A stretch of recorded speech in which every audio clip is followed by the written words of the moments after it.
Hey guys, this is Raunak and you are watching R2Gyanologi channel. R2Gyanologi channel में आपका स्वागत है। Today I am wishing you happy new year 2021। और आज के इस वीडियो में मैं आपको बताने जा रहा हूं कि YouTube चैनल खोलने से पहले और YouTube चैनल खोलने के बाद क्या करें। तो YouTube चैनल खोलने से पहले आपको अपने चैनल के लिए एक यूनिक नाम ढूंढना होगा। यूनिक ही क्यों?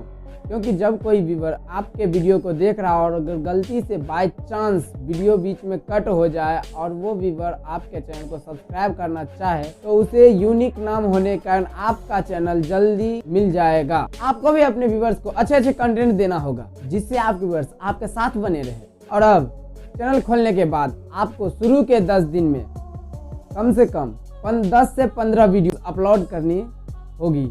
अब ऐसा नहीं कि कोई भी वीडियो उठाया और अपलोड कर दिए। वीडियो में कंटेंट होनी चाहिए, क्वालिटी होनी चाहिए। भले ही आप कैसा भी चैनल ओपन करें, ग्रो करने के लिए आपको ये टिप्स बहुत साथ देगी। तो आज के इस वीडियो में बस इतना ही। तब तक के लिए जय हिंद, वंदे मातरम।